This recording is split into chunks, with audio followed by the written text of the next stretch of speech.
are from third CS. I'm Sarla Devi. I'm Bhumika Devi. I'm Margula. I am Kaitri.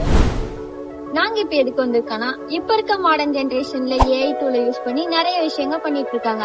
அதே போல நாங்க AI use பண்ணி career guidance அப்படின்னு சொல்லிட்டு ஒரு வெப் அப்ளிகேஷன் ரெடி பண்ணிருக்கோம். இது நாங்க ரெடி பண்ண ஏஐ டூல் GitHub Streamlight மட்டும் யூஸ் பண்ணி நாங்க ரெடி பண்ணிருக்கோம். இது எப்படி யூஸ் பண்ணோம்னா, டிபார்ட்மெண்ட் 12th மார்க் உங்க ஸ்கில்ஸ் இன்ட்ரெஸ்ட் இதை நீங்க கொடுத்தீங்கன்னா ஏஐ வந்து உங்களோட இன்ஃபர்மேஷனை அனாலிசிஸ் பண்ணி உங்களுக்கான கரியர் கைடன்ஸை சஜஸ்ட் பண்ணும். நாங்கள் ரெடி பண்ண வெப் அப்ளிகேஷனுடைய லிங்க் டிஸ்கிரிப்ஷனில் இருக்குது. லிங்க்கை கிளிக் பண்ணிங்கன்னா பேஜ் ஓப்பன் ஆகும். டிபார்ட்மெண்ட்டை சூஸ் பண்ணுங்கள். டிபார்ட்மெண்ட்டை சூஸ் பண்ணிங்கன்னா டிபார்ட்மெண்ட்டுக்கு ஏற்ற சப்ஜெக்ட் சேஞ்ச் ஆகும். மார்க் கொடுங்க. தென் ஸ்கில்ஸ் அண்ட் இன்ட்ரெஸ்ட்டை சூஸ் பண்ணுங்கள். தென் ப்ரெடிக்ட் கரியரை கிளிக் பண்ணுங்கள். ஏஐ உங்களுடைய கரியரை சஜஸ்ட் பண்ணும். தென் அதோட ரூட் மேப்பையும் உங்களுக்கு சஜஸ்ட் பண்ணும். தேங்க்யூ.